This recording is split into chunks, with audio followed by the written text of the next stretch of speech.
আসসালামু আলাইকুম সকলকে। আজকে একটি গুরুত্বপূর্ণ তথ্য আপনাদের মাঝখানে শেয়ার করতেছি।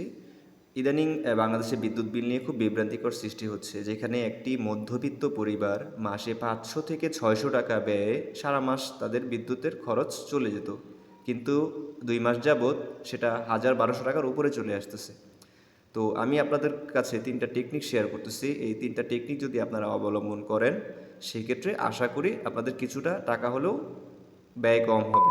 নাম্বার 1 হচ্ছে, আপনারা একটা পিক আওয়ার থাকে, যেটা সন্ধ্যা ৬টা থেকে রাত ১১টা পর্যন্ত। এই সময়ে ভোল্টেজ অনেক বেশি থাকে, দেখবেন আপনার ফ্যানের পাখাগুলো মাত্রাতিরিক্ত থেকে বেশি ঘুরতেছে।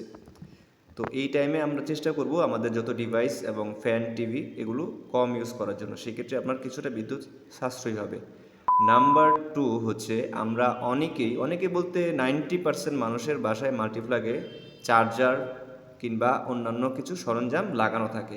তো এই চার্জারের পিনগুলো থেকেও আমাদের পিঁপড়ের মতো একটু একটু করে বিদ্যুৎ এখান থেকে ইউনিট যোগ হচ্ছে। সেক্ষেত্রে মাসে মিনিমাম একটা চার্জার পিন থেকে এভাবে লাগানোর ফলে ১০ থেকে ১৫ টাকা এক্সট্রা বিল আসতেছে। তো আমরা চেষ্টা করব আমাদের প্রয়োজনের ছাড়া আমাদের মাল্টিপ্লাগটা অফ করে রাখার জন্য, এবং চার্জার পিনগুলো খুলে রাখার জন্য। আর নাম্বার 3 হচ্ছে, আপনারা অনেকেই ফ্রিজে অনেক কিছু রাখেন, সেটা অনেকে গরম খাবার একটু ঠান্ডা হওয়ার আগে আপনারা রেখে দেন। তো আপনারা এই ভুলটা কখনোই করবেন না। খাবারটা পর্যাপ্ত পরিমাণ ঠান্ডা করে তারপর ফ্রিজে রাখবেন, আর চেষ্টা করবেন ভলিউমটা ৩ এর মধ্যে রাখার জন্য। সেক্ষেত্রে আপনার এটার বিদ্যুৎ বিলটা কম আসবে। আপনি যদি বাড়াই দিয়ে রাখেন, সেটা আপনার প্রয়োজন পড়তেছে না। একটা ফ্রিজে যে কোনো খাবার, যে কোনো কিছু রাখলেই ১-২ ঘন্টার মধ্যে এটা অটোমেটিক এই ফ্রিজের তাপমাত্রাতে সেটা শোষণ করে সেটাকে সুরক্ষা করে। তো আপনি অতিরিক্ত দিলেও, যেটা কম দিলেও একটু সময় বেশি লাগবে, বাট আপনার খাবার নষ্ট হবে না আশা করি।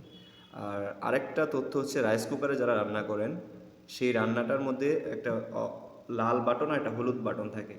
আপনারা যখন কোনো কিছু রান্না করেন, দেখবেন লাল বাটন থেকে যখন খাবারটা হয়ে যায়, তখন ওয়ার্ম নামে একটা অপশন আছে, সেটা হলুদ বাতি যখন জ্বলে থাকবে, তখন কি করেন আপনারা বিদ্যুতের লাইনটা অফ করেন না, এভাবেই রেখে দেন যাতে রান্নাটা যাতে পুরোপুরি হয়। তো এই কাজটা আপনারা করবেন না। আপনারা যখন ওয়ার্ম হলুদ বাতিটা জ্বলে থাকবে, তখন আপনারা আপনাদের বিদ্যুৎ সংযোগটা বন্ধ করে দিতে পারেন। সেক্ষেত্রে আপনাদের এক্সট্রা কারেন্ট বিলটা আসবে না। সো এভাবে ১০-১৫ টাকা একটু করে সেভিং করতে করতে দেখবেন মাসে আপনার মিনিমাম ৩ থেকে ৪০০ টাকার উপরে আপনার সেভিংস হয়ে যাবে। তো এই ইনফরমেশনগুলো সবার জেনে রাখা ভালো। আর আমার ভিডিওটা যদি ভালো লেগে থাকে আপনাদের, তাহলে আমার ভিডিওটা শেয়ার করতে পারেন, একটা গঠনমূলক কমেন্ট করতে পারেন, যেন পরবর্তীতে আমি এরকম তথ্য আপনাদের মাঝখানে শেয়ার করতে পারি। Thank you so much.